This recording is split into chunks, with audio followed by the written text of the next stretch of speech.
Welcome to Wise Words, where we read the best non-fiction books so you don't have to. In this episode, we are moving on to book number 8, or continuing with book number 8 of our communication book series. So if you're interested in improving your communication skills, then join us on our journey as we do our best to distill the key ideas and practical tips from the best communication books. So today we'll be doing Speak Like Churchill, Stand Like Lincoln Part 2. In the first part, we covered things such as the importance and impact of pausing for effective communication, how to make statistics interesting, how to use props to create a presence, and how personal style and choice of attire can influence your public's image, how to wield quotes effectively by dramatising their presentation, and cross-quoting to gain the upper hand.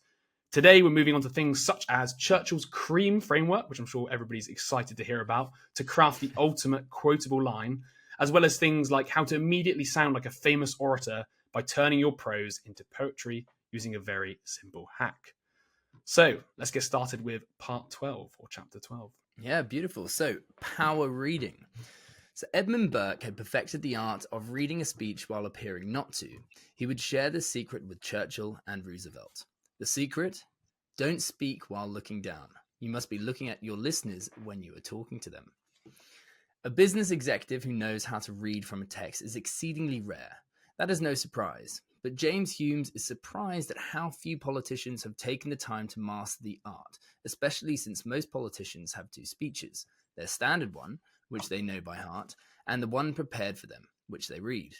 The chief executives of the biggest banks, insurance companies, pharmaceutical companies, oil companies, airlines, and airplane manufacturers are almost compelled to read their speeches.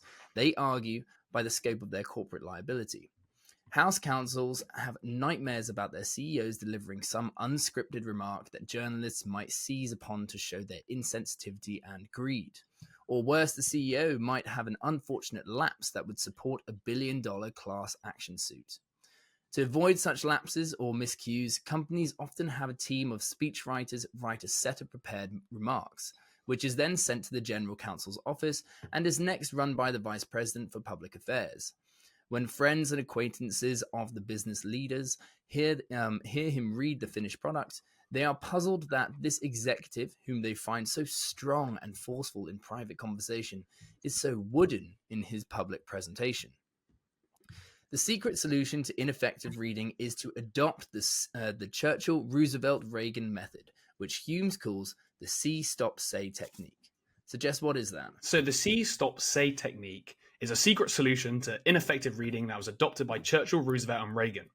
So what you do is you look down and take an imaginary snapshot of the words you see, bring your head back up and pause.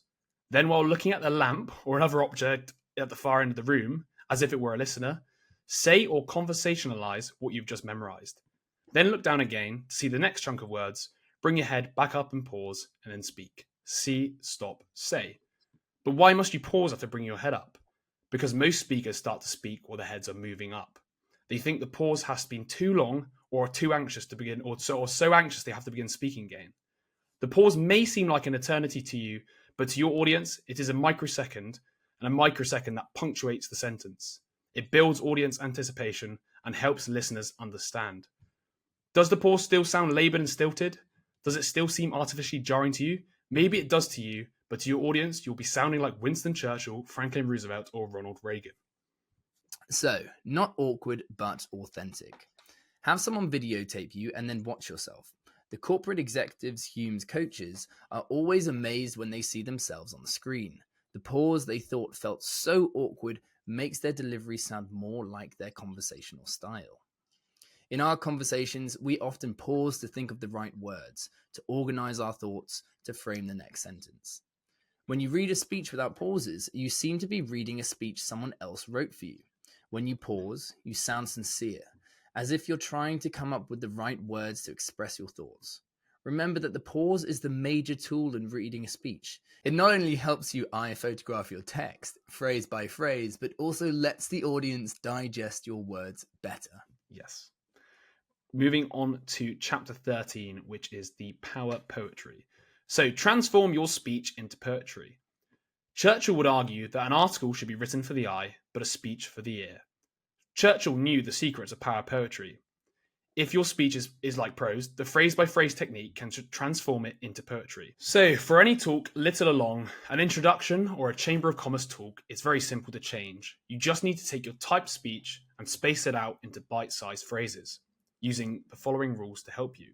Tristan, what are the following rules? Well, the following rules are: 1, when you come to a comma, cut the line off. 2, if your subject is followed by its predicate, don't separate them. 3, when a preposition is succeeded by its object, don't dissect the two. 4, never end the line with a or the. And lastly, when you see a period, make sure to call a halt. The line spacing makes it easier for you to read and easier for your listener to absorb the words. The layout lets the key word and phrase leap out at you. You don't have to be glued to the text. Churchill discovered the secret of changing the old typed article layout into a format approaching that of verse. James Hume's students tell him that this way of laying out a talk into phrases is the most useful advice they have taken away from his language or leadership class. So, change your format to Churchill's. Lay out your lines like a leader, and you'll sound like one. Yeah. I haven't done a good job there of extracting too many of the notes. I've taken out the main points of how you can use the rules. But if you want an idea of how this works, you should definitely read the book. Because although it doesn't sound so enticing there, but the actual examples of the way he breaks down like 3 paragraphs into just sort of like, it's almost like bullet points in a way. It's like he just bullet points the points, but it just sounds so much better when you read it out loud than reading the full thing. And it's hard to really sort of understand it from that without actually having a concrete example. But the problem is, in the book, he gave so many examples, and they're all way too long. But yeah, if you're interested in that idea, definitely check out the book. I mean, once again, even just turning your sort of speech or your text just into bullet points is probably a good start. So yeah. Moving on to chapter 14 now. So we got the power line, and this is where the CREAM framework comes in. So if you've ever wondered what the secret is to coining a power line, Winston Churchill reportedly came up with a formula that's easily remembered by its acronym CREAM, which stands for contrast, rhyme, echo, alliteration, and metaphor. Just as cream rises to the top in a bottle of unhomogenized milk, the lines created with these 5 elements will stay uppermost in a listener's mind. Each element plays a distinct role in making a statement more impactful and memorable. So contrast involves using opposing ideas to highlight your message. For instance, Churchill once asked, "The best means of ensuring peace is to be prepared for war," juxtaposing peace with war to underscore his point. R is for rhyme. Rhyming phrases are easier to recall. Franklin Roosevelt cleverly used rhyme when he criticized the bill by saying, "This is not an act providing relief for the needy, but for the greedy." Then you've got E for echo, which is repeating keywords or phrases that can reinforce your message. Kennedy famously used this in his inaugural address. Is that how you pronounce it? Inaugural address. Ask not what your country can do for you, but what you can do for your country. A for alliteration. Repeat the initial sounds in a series of words. This will make your speech catchy. For example, Peter Piper picked a peck of pickled peppers. Uses P to create a memorable tongue twister. It's not necessary to put a tongue twister in a speech, but anyway, because you might just trip yourself up on myself there. So, and then M in CREAM, so for metaphor. So using metaphors can vividly convey your ideas. Churchill used this technique effectively when he described an appeaser of Hitler's as one who feeds the crocodile, hoping it will eat him last. Comparing appeasement to feeding a dangerous beast is a good idea of using a metaphor. So now let's take a look at each of these in more detail with even more examples. Yes, so contrast. Opposites attract. For contrast, note this Churchill quotation. If the present quarrels with the past, surely the future will already have been lost. If you want to coin your own power line, try pairing antonyms. Take one word for the first part of the sentence and then its opposite for the second part. Hubert Humphrey, one of the Democratic Party's finest orators in the last century, used this technique. For example, let us move out of the shadows of states' rights into the sunshine of human rights. Alexander Hamilton, in his draft for Washington's farewell address in 1797, paired these antonyms for this aphorism. The best means of ensuring peace is to be prepared for war. Benjamin Franklin had spawned a large collection of quotations and punchy maxims that he used to liven up the pages on weather and crops in his almanac. Contrast was a favorite technique of Franklin's. Here are several examples of Poor Richard's adages using contrast. So, half the truth is often a great lie. There never was a good war or bad peace. If you would keep your secret from an enemy, tell it not to a friend. And never leave that for tomorrow, which you can do today. Oh, I like that last one. That one I need to make into like a little kind of tattoo and just put it on my fucking forearm. Yeah. Cool. Those are like some really. I mean, I took loads of notes of those because I thought they were just such good examples of what he means there by the contrasting points. So moving on to R from the cream. So we got rhyme is the prime ploy. So the second phrase technique Churchill sometimes exploited was rhyme, and it's perhaps the most ancient of storytellers' tricks. This illustrates the use of internal rhyme, more subtle than the hard-beat rhymes of the nursery. Here's an example of internal rhyme by Churchill. Out of intense complexities, intense simplicities emerge. Humanity, not legality, should be our guide. Then we have Benjamin Franklin with his Poor Richard sayings. He preferred more obvious sing-song rhymes such as these. An apple a day keeps the doctor away. Little strokes fell great oaks. Or perhaps his most quoted maxim, early to bed, early to rise, makes a man healthy, wealthy, and wise. Franklin Roosevelt, in vetoing an act of Congress, also used rhyme when he declared, "This is not an act providing relief for the needy, but for the greedy." And Ted Sorensen, the speechwriter for Kennedy, told Humes that he kept on his desk, as Churchill did, a rhyming dictionary. Yeah, so rhyming 9. Versifiers as well as speechwriters often turn the rhyming 9, AME or aim, air, ite, ake, o, a, 8, eam, ain, for coining zinger lines. Probably won't go through all of them, but for example, aim. So aim, blame, claim, fame, air, bear, care, dare, ite, bite, kite, fight. I feel like I'm about to start singing Sound of Music. Go, dear, female, dear. But you get the picture. If you have a kind of rhyming dictionary, then you can help, really enhance your kind of speech and make something like you said, a zinger. Yeah, exactly. So moving on from rhyme to E, so the echo effect. So you can use the echo effect in a few different ways. So the first way you can do is a repetition of a word or a phrase. So for example, one of Kennedy's most quoted lines is what we said earlier. So ask not what your country can do for you, but rather what you can do for your country. Franklin Roosevelt had another famous line, which also came from an inaugural address, and it had the following echo effect. The only thing we have to fear is fear itself. And in fact, some of Winston Churchill's most memorable lines employ the echo technique. So here's a few of them. We shape our dwellings, and afterwards our dwellings shape us. All wisdom is not new wisdom, and life is sensation, sensation is life. So that's one of the first ways you can do it. And then another way is repeating the noun. So note here how Churchill repeats victory in his first speech as a prime minister. What is our aim? I answer in one word. Victory. Victory at all costs. Victory in spite of all terror. Victory, however long and hard the road may be. For without victory, there is no survival. I mean, that's a great example of just how you can use the same word again and again, sort of repeat and really nail home the point. And the very last form of the echo is the phrase reversal. So the echo line that etches deepest in the memory is also the hardest to craft. This is the phrase reversal, which in his almanac, Benjamin Franklin coined this aphorism: eat to live, don't live to eat. Attorney General Robert Kennedy used to repeat to his staff this advice that his father, Joe Kennedy, used to drum into his sons: when the going gets tough, the tough get going. And I quite like that too. It just goes to show if you can really think about sort of the way you're trying to present the idea, and if you can think of a way you can repeat either the main noun of the idea or reverse the phrase to mean something different, then you can sort of create your own zinger line. Yeah, absolutely. It's crazy how I know so many of these, and they're just embedded in my brain. It's funny how someone can coin something and just because it sounds so good and it's rolls off the tongue. And it's also usually quite poignant. Like the point's quite good as well. It's quite insightful. Absolutely. So, alliterate and activate. Alliteration, another old practice verbal trick. Consonants are better for alliteration than vowels. And the best of the consonants is P. Remember the nursery verse, Peter Piper picked a peck of pickled peppers. Aye, there he is. Yeah.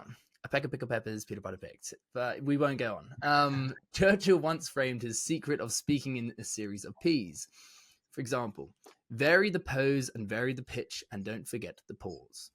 Mark Hatfield, in his nomination speech of Richard Nixon in 1960, proclaimed, "From Caracas to the Kremlin, he has been a pilgrim for peace and a pioneer for progress." Listen to these words of John Kennedy's inaugural, featuring B's as well as P's. For example, that we shall pay any price, bear any burden. Alliteration isn't arduous. All you need is a $5.95 Oxford Essential Thesaurus. Suppose you want to stress the idea that if you don't anticipate a customer's needs, you're not going to sell your product. Well, you look up anticipate and find sense listed as a synonym. So you might rephrase your line this way. If you don't sense a customer's needs, you won't sell your product. And there we go. They've just sold a $5.95 Oxford Essential Thesaurus. What amazing techniques, yeah. But it just goes to show how simple some of these things are. You just don't take the time to do it, right? Exactly. But if you do, you can obviously create zingers quite quickly, to be honest, just looking at this as an example. Well, not even create zingers. I mean, I guess it depends who's delivering the speech, for example, but come up with cool ways to say your same ideas that you already have. Because once again, as you said a minute ago, it's a lot easier to remember the ones that have the alliteration or the rhymes. So you might as well try and convert your idea into something which has the best chance of being remembered in the future, right? And all it does take half the time is just going through a list of synonyms and finding the ones which have like probably the most, have either the best starting letter for alliteration or have the most rhyme or has the best rhyme capability. Yeah. Based on the rhyming 9 we discussed earlier. So you can literally use that as like a sort of like, let's just look at the synonyms. How many of these synonyms have these rhyming 9 endings? And let's pick one of those and go with that. Absolutely. So on the last part of the cream framework then, so we've got the metaphor method. So Churchill had a method for jump-starting a search for the right metaphor. He would say to himself, let's take a hike. And like the psalmist shepherd David, he would conjure up in his mind all the images of nature: rock, tree, stream, grass, pasture, path, hill, bush, mountain, and flower. Or Churchill would jumpstart his imagination by mentally going to the zoo, where he would picture the different birds and beasts. And I quite enjoy this one, actually. So for Churchill, the reptiles were the Nazis. This technique led to results such as this one. An appeaser is one who feeds the crocodile, hoping he'll eat him last. And to this one about Nazi propaganda. Like the boa constrictor, they first befoul their prey with their venom before engorging it. And then other metaphors draw from bodily fluids, which witnesses Churchill's blood, toil, tears, and sweat. And then General George Patton once used this line that seemed to borrow Churchill's imagery: a pint of sweat will save a gallon of blood. But I quite like this idea of, just going to some of the more basic sort of like animals, let's just say, and then presenting maybe as an opposition or like an enemy as an animal that is like almost universally hated to some extent, like a crocodile or like a snake, for example. It's quite a powerful way of painting a picture of an opposition, for example.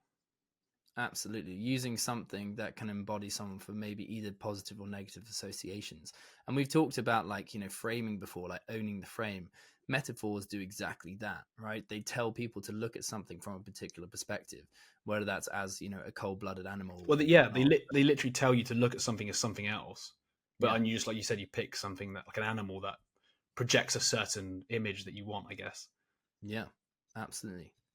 So, house and home. I didn't remember there being an H in cream, but okay. This is part of the metaphor method. Yeah.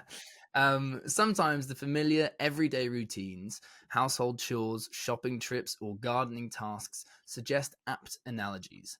For example, President Roosevelt, in supporting the Lend-Lease Act in 1940, made this statement: "Who would not lend a hose to a neighbor whose house is burning down?" Yeah. I mean, it depends whether you get on with your neighbor or not. But did he build that fence that covers the skyline? Yeah. One of his neighbors is a snake, mate. So yeah. Right. So to summarize, it is as easy as pie to cook up a power line. So first, ask yourself, what is the gist of the central idea that you want to get across? Write it out and play with it. Like Churchill, go to the zoo or take a hike. Or like Roosevelt, think of everyday things and tasks around the house. Or even like JFK, look at the rhyming 9, find a synonym for alliteration, as Ted Sorensen did for Kennedy. Remember, though, you only need one power line for your talk or presentation. Your audience is unlikely to remember more than one line, so don't overuse these techniques or they'll lose their effectiveness. I quite like that as a point. It's kind of like maybe you can just get back to the point of the PowerPoint we talked about earlier in part 1, where you've got the core idea of what you want to say, and then turn that into a power line. And don't forget to deliver it in a way where you have like a strategic pause before as well to dramatize the line itself as well. Yeah. I remember and then probably keep repeating it. Exactly. We were talking about, I think last time, where he would get out like his monocle and he'd like pick out like a quote in his pocket and just sort of read it and just read out his quote, something like that, where you can just dramatize it and make it more, I guess, interesting, but just sort of setting it up so everybody's like, oh, what's he going to say now? Yeah. And then when you say it, everybody's like, oh, that's so good. Whereas I feel like sometimes you could maybe come up with like an absolute zinger, right? And it just goes over everybody's head because you just said it at the wrong time. You haven't had everybody's attention. You haven't built up like a crescendo or whatever. And you just say it and it kind of goes over people's heads. Yeah, no, absolutely. I completely agree. And it makes a lot of sense. Like, people aren't going to remember a speech. They can't even remember a speech themselves, but they can remember one line. Yeah. And if you can make that short and snappy with alliteration or rhyming or anything like that to make it more memorable. Exactly. So moving on then to point 15, power question. So sometimes the rightly phrased question packs the electric brightness and power of a lightning strike. Hone the thrust of your argument into one power question. A question forces the listener to react, whereas a declarative sentence does not. A question can compel a listener to answer, even if in his or her own mind. Some of Jesus Christ's most trenchant teachings are phrased in the form of questions. One of the most cited is this one. For what does a man profit if he shall gain the whole world but lose his soul? Oh, very good. I should read the Bible at some point. Then in another of his parables, he poses this question. Which of you intended to build a tower does not sit down first to count the cost? And it is interesting because, I mean, I don't really get the build a tower one, but I think it's more about like investing, I guess, to some extent. How much time is it going to take? Is like thinking ahead before you act, kind of thing. Yeah. But he says it in a way that's kind of weird. It's probably really, really relevant to back then when they're all just building towers for no reason. Everyone was building a tower, and no one was thinking about the cost. It was just, yeah. That's actually how the Roman Empire just fell. Just no one really had the foresight of like, fuck, we actually have to pay for this stuff. Yeah, gosh. Yeah, so then 3 ways to wield the power question. So number 1, the question as a quip. Abraham Lincoln, I forgot that he's part of this book, famously used humor in a debate response. When accused of being two-faced, he quipped, if God gave me 2 faces, would I be wearing this one? This illustrates how a clever question can disarm an opponent and engage an audience. Yeah, that's quite cool. Number 2, building momentum with questions. During the 1960 Republican Convention, Congressman Dr. Walter Judd posed a series of pointed questions to emphasize political achievements, like whether the loss of freedom in Eastern Europe and China occurred under Republican leadership. The audience's repeated no response created a powerful, engaging momentum. And we've kind of touched upon that in other areas, like trying to get your like audience or your opposition to say no. Yeah. It's a really good it's a really good point because then they can start. I think we've talked about it in terms of like beliefs. Yeah. And we probably touched on it in how to have impossible conversations, but getting someone to acknowledge what you're saying and say no to their own belief. I think it's also setting the momentum on those. Like you send them like a couple of questions where they're like, you're right. Like you say a couple of things in a way that they answer in their head like, no, this person's chatting lots of sense. And then you can probably say something a bit more out there afterwards. Yeah, exactly. Well, it's kind of what they do in court, actually. Yeah, to some extent, yes. They build up the momentums, the questions, yeah. And then there's a whole audience watching. They're going, oh, yes. So number 3 then, rhetorical questions. These are used not for the sake of answers, but to provoke thought and engage listeners. Susan B. Anthony used one effectively in her advocacy for women's rights, asking, are women persons? I hate when people say persons instead of people. It just really, it's like kind of like a pet peeve of mine. Similarly, the Apostle Paul's line, If the trumpet sounds an uncertain note, who shall prepare for battle? Encourages reflection on clarity and action. Yes, another good example. Yeah. So we've now got Churchill, the master of rhetoric, to just iron home these points. So in December 1941, just after Pearl Harbor, Churchill was invited to address a joint session of Congress. After reciting the following, so a litany of the outrages, he stated, the Japanese have committed against us at Pearl Harbor, in the Pacific Islands, in the Philippines, in Malay, it becomes difficult to reconcile Japanese action with prudence or sanity. Then he paused and delivered this rhetorical question. What kind of people do they think we are? So if you want to wake up an audience, wield a power question as Churchill did. Keep it to a single line and keep it simple. I quite like that as well. Yeah. It's like, who do you think we are? Well, Yeah. after obviously talking a lot about all the misdeeds of the Japanese, like introducing the world to Godzilla. Yeah, that was probably what they were thinking at this time. It was. I definitely think, yeah, it was nothing to do with World War II. It was actually like fucking Godzilla, you know. All right then. So moving on to power 16, power word. So introducing power words. Churchill would introduce compelling or unusual words with a deliberate, stuttering pause. In his early years in the House of Commons, Churchill coined this comical euphemism for a lie.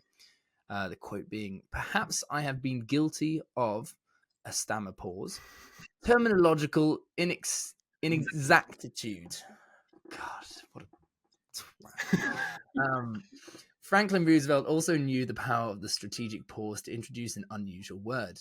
In his radio addresses after Pearl Harbor, he selected an arresting word to describe the unprovoked attack. Yesterday, December the 7th, a date which will live in infamy, Pearl Harbor was suddenly and deliberately attacked. Roosevelt might have chosen an alliterative word, such as disgrace, but he used infamy, a word not otherwise found in Bartlett's familiar quotations. Infamy, Roosevelt figured, would be a word that would capture the next morning's headlines, and it did. Roosevelt coined another of his magnificent phrases in 1941 before we entered the war. We must be, pause, an arsenal of democracy. And it is quite interesting, isn't it? Like choosing words that people aren't very familiar with so that it really like sticks out at you. You know, it really jumps out at you. I think that's a really cool. I like that. But at the same time, it kind of has to be understandable as well. Yes, it does. Like it has to make sense. So you can't just use like a random word out of nowhere, kind of, just to sound. Yeah, I think Churchill was going a bit over the top with terminological inexactitude. Yeah, basically lie. Yeah. God. But like, isn't it amazing? Because the whole point there, obviously, is if he can abstract what he's done so much. It's a bit like how they keep changing the words like bin men and stuff, like waste. The way we change it to remove the like negative connotations and charges with certain words. So instead of being like, "Oh, sorry, I made it up, I lied," he's like, "Oh, I've been guilty of a terminological inexactitude or whatever it is." It just means people just don't have the same feelings towards I just made it up. I was chanting bullshit or whatever. So, God, it's so funny. So pause before the keyword in your sentence. Actors know the effect of the pause in keying a word in every line. Yeah, we do. Political leaders who have acting skills such as Churchill, Roosevelt, and Reagan might choose to emphasize 2 or 3 words in a talk. But if you're an executive, limit yourself to 1 impact word per talk or statement. In every statement you make, whether an announcement or brief remark introducing a new product, identify a key word. You might, for example, use the word constructive to explain negotiations, or revolutionary to describe a software innovation. Turn a keyword into a power word. Reinforce it with the way Roosevelt did, with a strategic pause. Ooh. Oh, God. You are a... They would be... I'm going to start doing this all the time now. If you really want to emphasize those words, get that pause in beforehand. But it's so true, though. We don't... I guess we don't naturally do it. Or maybe because we know it's quite strong. when you naturally, if you like pause before a word and say something, people know that's like you sort of crossed the line, especially if it's an insult. So but it's a good point, especially like it's very similar to like the power statement thing before. It's just maybe within the power statement itself, or the power line, the zinger, whatever you want to call it, identifying those keywords once again and just doing that strategic pause. I mean, a lot of these techniques are super simple to do, right? They're just taking the extra time to just have a breath between your sentences. So yeah. So the last point from this chapter we've got is the adjective assassination. So in a political gambit called adjective assassination, Hume's featured the adjective odd and its synonyms bizarre, strange, weird when crafting comments about the Governor's Carter's actions or statements. These would be incorporated into Ford's messages from the Rose Garden that were designed to capture the evening TV news headlines. A power pause before these words added extra weight to them, making sure they were remembered. So this was the context here was he was given sort of the opportunity to create the speech that somebody was going to say about a competitor, and they had to choose the right adjective to assassinate the competitor. So it's like, right, we got the word odd, so we got bizarre, strange, weird, and it was basically once again using a word that almost, because odd's not that strong, right? Using another word was like bizarre, and using that to explain stuff. I quite like the idea of that, like picking your words, like you said before, very carefully to identify the ones that are going to be the most memorable. Like, so make it understandable, but at the same time not well used, and then do the pause before you say it, and then you've got your sort of like, especially obviously if you're on a platform where you can be filmed by the media, you then got your headline the next day, right? And it's just mental to think that this is what these people think like when they create these sort of statements. Yeah, but it's the same thing that you see today, even in like newspapers. Like you look at the Sun, and it's like trying to make a pun on words or have like an alliterative title. So it's like you can understand why like someone who's making a speech and it will. Of course, of course, sorry, yeah. It's like the Russell conjugation stuff where it's like, absolutely, like the Ukrainian war is always like helpless Ukrainians. Whether or not they are helpless, I don't know, but the idea of using the word helpless makes it seem like they're being hard done by, etc. And that word's obviously been purposely used to create an image. So I'm sure some are helpless and some aren't. So it's just All right then. So moving on to point 17, power active. So an official from the General Services Administration presented Franklin Roosevelt with a copy of a notice that would be placed in every room of every government office across the land. The bureaucratic read this aloud to the president.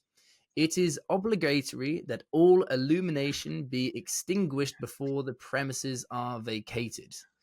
Roosevelt, known for his clear communication, wryly replied, "Why the hell can't you say, put out the lights when you leave?" Fucking hell. Who the fuck was that other guy? Webster's dictionary defines the passive voice with this. In grammar, indicating that the subject is the receiver, object, of the action the verb denotes. Example, the tree was struck by lightning. But passive is also defined as unresisting mentally or physically, inactive, lifeless, and unenthusiastic. Verbal constructions employing the passive voice too often suggest a passive state of mind that is represented by the other definition of passive. Yeah. So do you want me to do this bit? Yeah, you go. So we've got the exculpatory voice, or the cover your ass passive. So Churchill called the passive voice the exculpatory voice. I'm just going to call it the cover your ass passive. And the passive is the verbal tool of those who want to exonerate themselves. So here are a few examples. Certain misstatements were made, not we lied. What was the Queen's one? Recollections may vary. That's a good one as well. So reductions in personnel may be instituted, not we are going to fire a lot of employees. Then you got certain errors in judgments were made, not we goofed.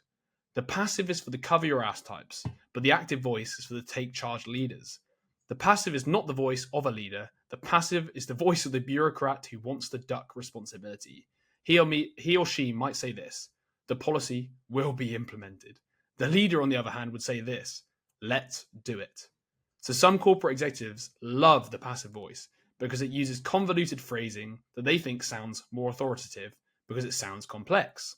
But they're wrong, as the first statement of it's obligatory that all illumination be extinguished. My God. God. The active voice provides force to your speech, whereas the passive voice sounds spineless and deadens your delivery. And this is one of the fun points, which is remove the passive by removing the wabby words. So Churchill wrote, "Wab is flabby and blabby." So when you finish your first draft of a statement or a talk, check it for the wabby words such as these. So W, where, H, have, had, A, are and is, and then B, be and been. So it's all really like sort of conditional or past tense. So use a power active and empower your delivery. Don't be a wabby wimp. Be like Churchill and charge up your presentation with some energy. I can't imagine Churchill writing that down. Wab is flabby and blabby. Take it out with James Humes. Yeah, bloody hell. Cool. Yeah, I mean, it makes sense, doesn't it? At the end of the day, you're just trying to, and it ties in a lot with Russell conjugations, using certain language to basically kind of cover certain things or not say it in a way that people would normally understand it. Yes. So number 18, power dollar or power pound. Oh, look at that alliteration right there. Power pound. Power pound.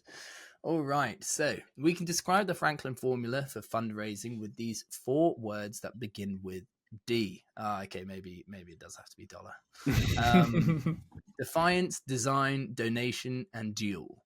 So defiance. Defiance is a strong word. It suggests a presumptuous, audacious, or even cocky attitude. That's right, cocky.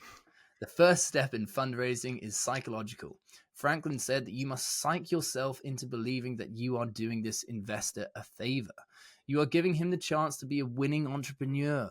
You are going to make him a bundle. You are giving him a map to the pot at the end of the rainbow. In a sense, you're selling the potential investor a ticket to treasure.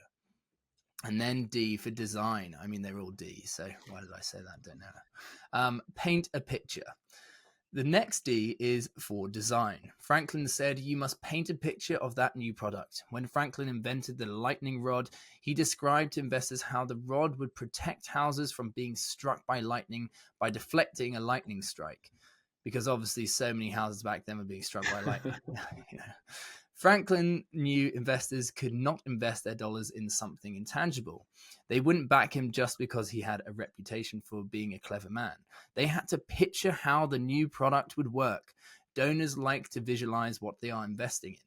Put passion into your presentation. Put some romance in your recital. Tell the investor how he will be creating jobs, shaping history, and building tomorrow, all while reaping big dividends and big profits. So, the next one, donation. Faint heart wins not. The third D of fundraising is for donation.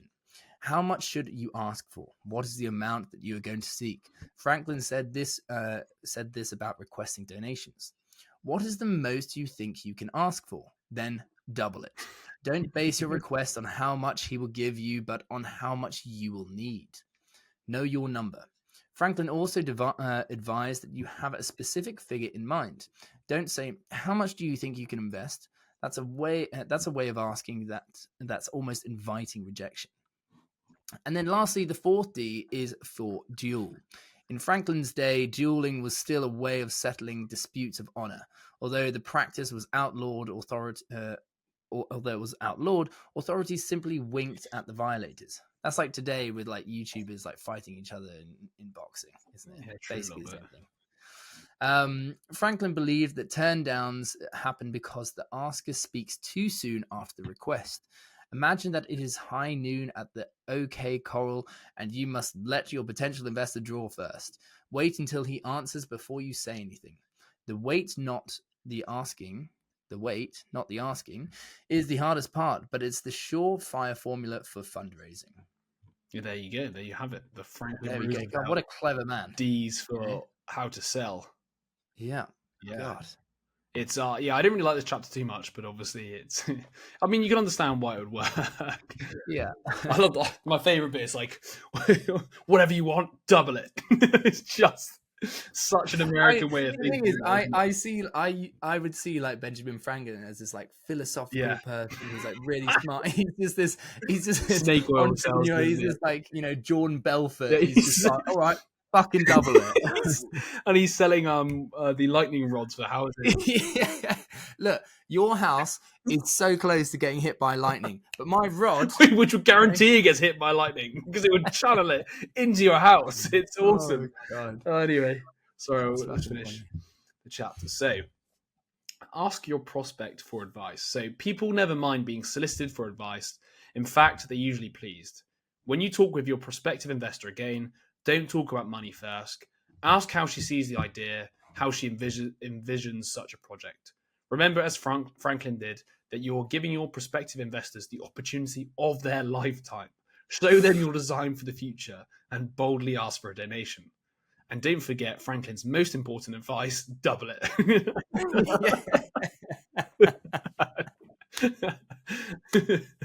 Actually, sorry. His most important advice is to put into play the psychological weapon of the duel. After you ask, keep your mouth shut like a clam, use the Franklin formula, and be a winning fundraiser too. And fair enough. I do think that last point of like one of the most important points is just the pause. Is the same thing. It's just that if you ask for something, embrace that pause and don't sort of negotiate with yourself, right? Because I even read this in other negotiation books. The moment you put something out into the ether, whether it's like a proposal or whatever, the moment you speak again, you're showing to them that you're so eager for the sale or the transaction that you almost devalue your own opinion. You'll end up selling against yourself. Absolutely. But yeah, and then also double it. Don't forget that. That's the main. Yeah, that's a good one. All right. So then moving on to 19, power button. Ooh. Oh. What could that be? Oh my god! Light up a line like a neon sign. That could be misinterpreted in a few ways. That I mean, power button could be misinterpreted. Yeah. Like, what button are you pressing that suddenly turns someone on? All right. So the power button says to the audience, "Ready, set, listen," to set them up for the power line that follows. When writing an article, you can italicize, you can underline, but how can you italicize or underline in a talk? Listeners cannot hear the underlining of a sentence. Shit. No. Didn't realize that. Yeah, God, that's new. A lot of you may use a highlighter pen to emphasize a significant line when you read a report or survey. Well, the power button phrase is your highlighter pen, illuminating the power line that follows. Power button secret, crafting sentences that would signal to the listening journalist to be ready for the zinger. So examples include, one top executive in the hotel business had a line he was fond of using. The science of business is the science of service. So for his power button, he crafted this preamble. The secret in hotel management is simple. It can be summed up this way. The science of business is the science of service. Or take an example from the President Franklin Roosevelt, who used a power button to dramatize the phrases in his inaugural address.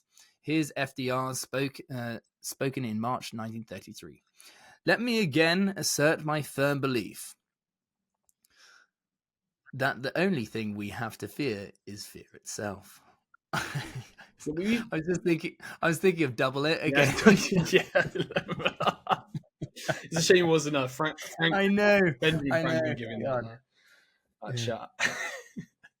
Sorry, what were you about to say?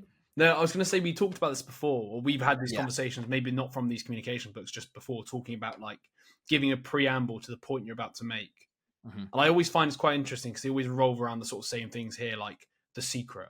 Like, let me tell you a secret, or let me simplify this for you, or let me give you the core. And then something that not many people know. Yeah. As like a preamble for like the information, which is usually like pretty well known and pretty obvious, but like the best way to make it sound a bit sexier. And the thing is, people get away, or from at least what I can see on social media, people can get away with saying absolute bullshit. Like, not even just bullshit, just like stuff that's been said so many times before, but they give it a little bit of like whiff before. So like, oh, this is the secret to like having a successful life. And they pause and they just say something like, oh, meditation. It's like, okay, cool. Or they'll be like in the caption below. Yeah. Oh God. Fucking even worse. But anyway, the point being is it's a great way to introduce, once again, the power line. And I love it again because it's just using the pause. The pause is so powerful. I think it was one of the, I think it was the first point in this whole entire book, but it just goes to show it's got like unlimited like sort of applications. Yeah, so one power button per speech. Limit yourself to one power button in each talk, no more, and then use it only to spotlight a zinger line that you want to leave burning a hole in your listeners' ears. Yeah. Chapter 20, we've got the power closer. So, do you want to create a strong, lasting impression? So, like Kennedy, Churchill believed in a strong closer. In the scaffolding of rhetoric, Churchill urged to use a dramatic closer. The ending, he argued, is the last impression the speaker leaves with an audience. So, even if your talk has been flat, you can still leave the audience roused with a good closer. For such a strong ending, said Churchill, you have to appeal to the emotions, pride, hope, love, and occasionally fear of the audience. So pride, you can do the pride in the company, pride in the community, pride in one's profession or occupation, maybe even the country. You got hope, so a vision for the future, hope for tomorrow, new opportunities, expanded horizons. Then you got love, so love of family, love of country, love of God. And then we have fear, so fear of the disaster that might happen if steps are not taken immediately.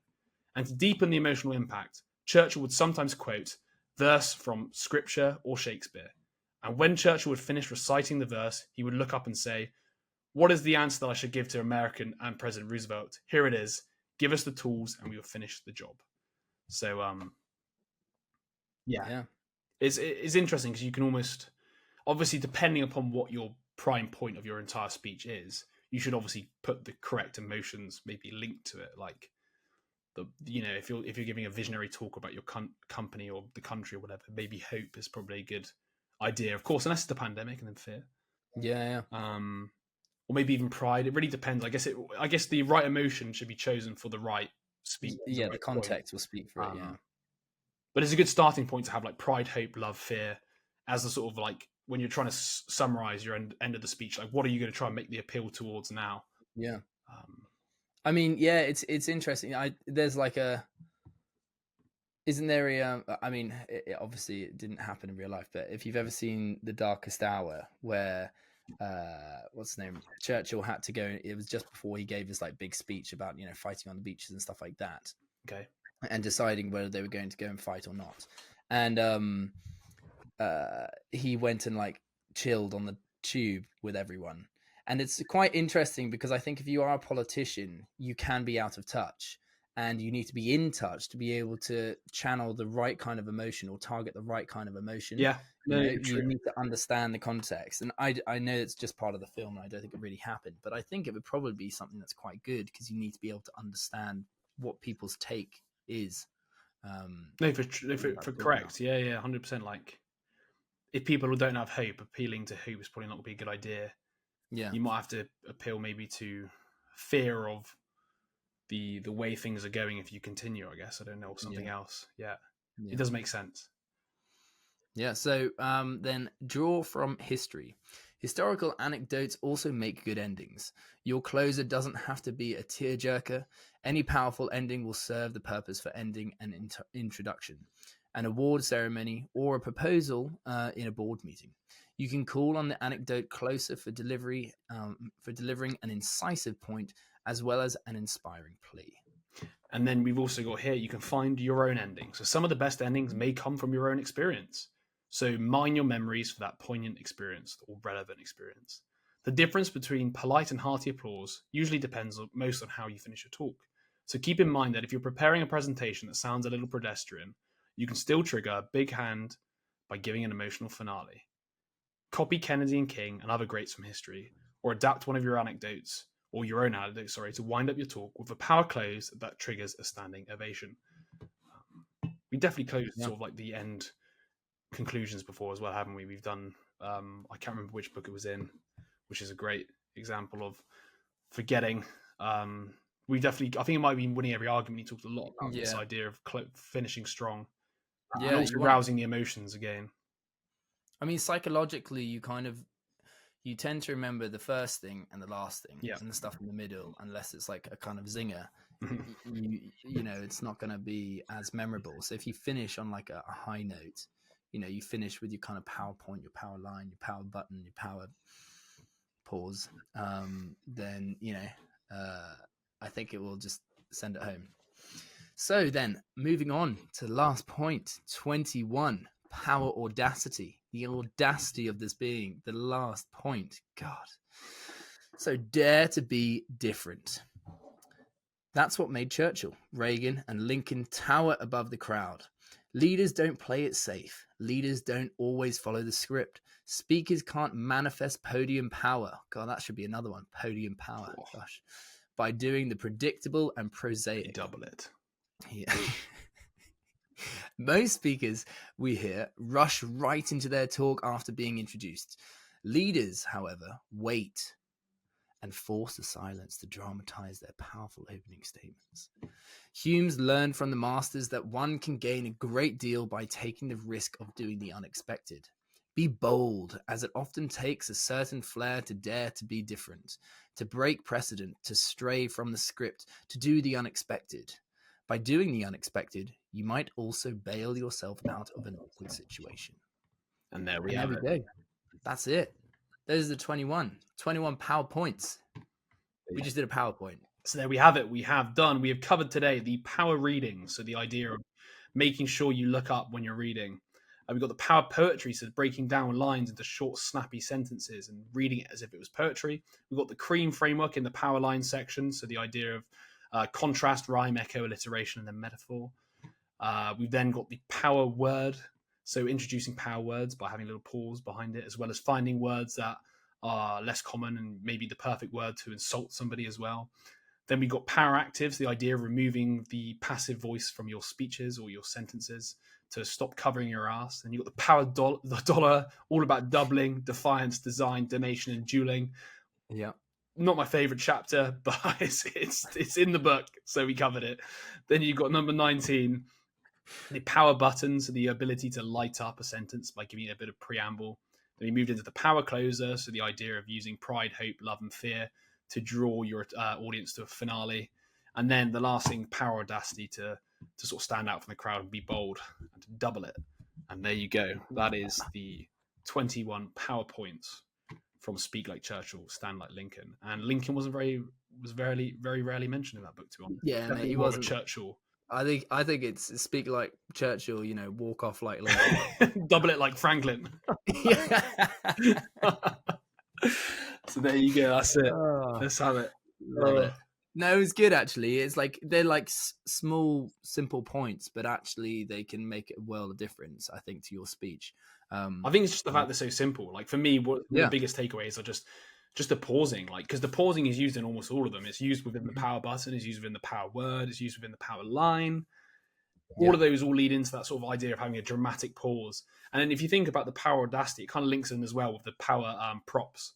Because in my head at least, like an iconic prop is kind of also being audacious. It's being different. It's standing out. It's using props in a way like pulling out your cigar. I remember there was that point about the tax regulations where they put like a fat paper tag down. This is the tax laws for cabbage or something like that. So they're pretty self-explanatory. There's a lot of interlink between all of them. I know we might be potentially reviewing in the future the Sir Winston method of speaking, which is another book by James Humes, which covers most of this, but some separate stuff. So we'll discuss whether or not we cover it, because it might be good for repetition for people to listen to it again, as well as pick up some of the small different ideas from it. But it is very similar. You've got like the cream method and everything, so we can look into that. And we also got the wabby flabby.